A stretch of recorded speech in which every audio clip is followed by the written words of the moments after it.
A wave of applause filled the room as the 2025 National Book Awards announced their fiction winner.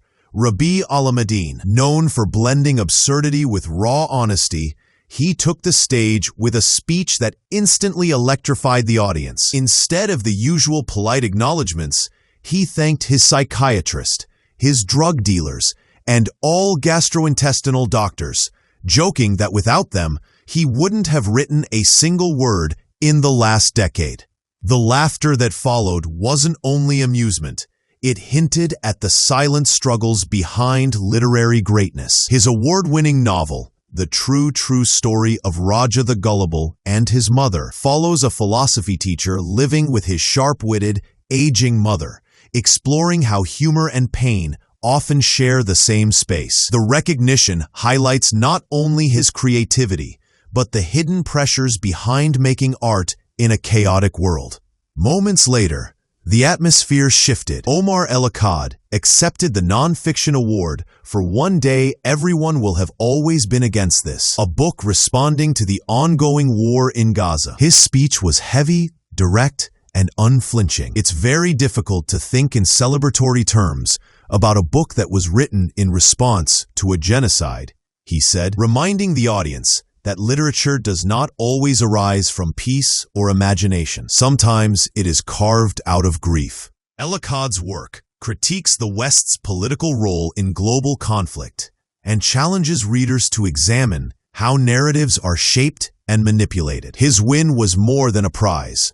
It was a confrontation, insisting that storytelling must sometimes disturb rather than comfort.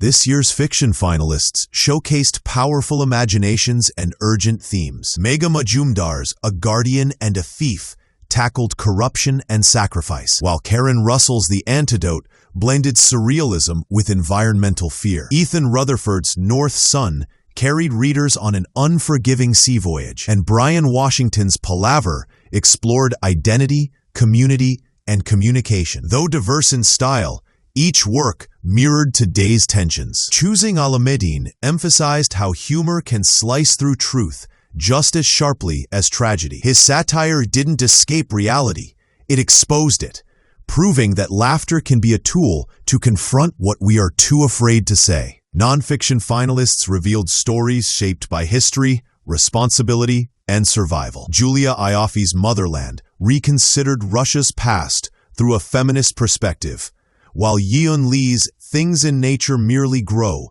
reflected on existence with quiet depth. Claudia Rowe's Wards of the State exposed failures of American foster care, and Jordan Thomas's When It All Burns followed firefighters battling the climate crisis. Together, they show that nonfiction today is not only research, it is advocacy, investigation, and lived experience. El-Akkad's win signals a demand for urgency in literature, a call for readers to face uncomfortable truths instead of looking away. More than individual victories, the 2025 National Book Awards reflected how literature responds to conflict, identity, and a world struggling with truth. This year's ceremony wasn't only a tribute to creative talent, it felt like a reminder of society's attempt to understand itself. Alameddine's satire exposes emotional tension through absurd humor, while El-Akkad's nonfiction confronts tragedy directly, refusing to soften the pain behind his subject. Their wins share a common purpose.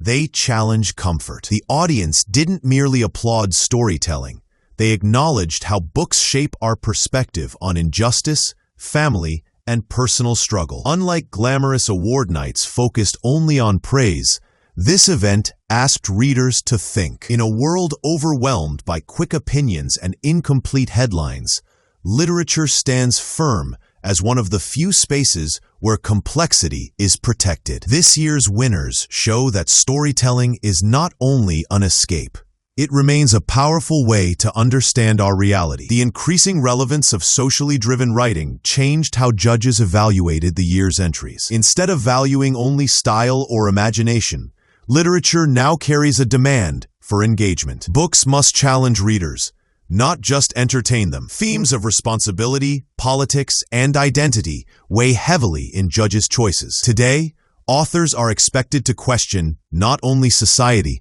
but the reader's role in shaping it. This shift makes awards feel less like a contest of technique and more like a debate about truth. Who gets to tell it? Which pain gets recorded? Which stories define our era? This year's winners suggest that authors willing to take risks, whether through satire or investigative critique, are shaping literature's direction. The ceremony revealed that books now speak loudly in public discourse. They do not wait to be interpreted quietly. Instead, they demand to be part of global awareness, influencing discussions beyond the page. Still, critics question whether literature risks becoming too political. Some argue that award committees may prioritize heavy themes over artistic experimentation. If a book gains attention mainly for its message, could creativity become secondary? Supporters quickly respond that art has never been separate from politics, and ignoring global suffering is also a political act. Others worry that authors may feel pressured to address serious topics to be valued, yet this concern fades when we look at the winners. Alameddine doesn't rely on sorrow. He uses humor to reveal discomfort. El Akkad doesn't chase shock value. He documents tragedy with responsibility. Their works prove that strong themes can coexist with innovation and craft. Literature doesn't lose artistry when it becomes socially aware. Instead, it gains urgency. These winners suggest that the future of writing will not avoid complexity, but interpret it in bold and unpredictable ways. For new writers and readers, these awards highlight a central message.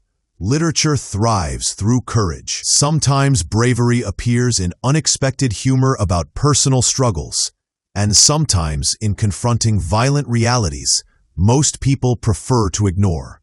These winning books encourage us to read differently, to seek meaning beyond entertainment, and to question the systems shaping our world. They ask audiences to take part in conversations about injustice, identity, and responsibility.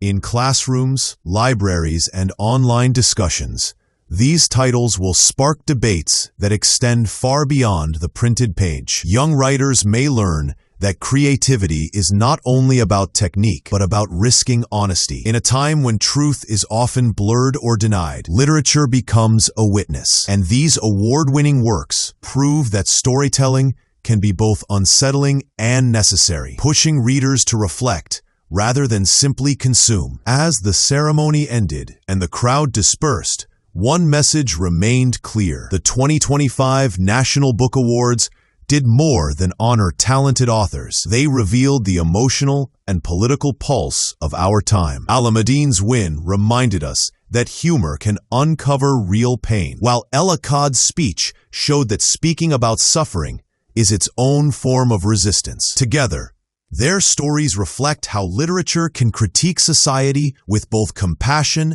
and confrontation. The finalists across categories expanded that message, proving that books are not shrinking under global pressure. They are expanding to challenge it. These awards mark cultural direction, not just individual success. If this year is a sign of what's ahead, the future of literature will be daring, thoughtful, and deeply necessary. In a world full of noise and distraction, books still demand that we pause, reflect, and feel, and that remains their greatest power.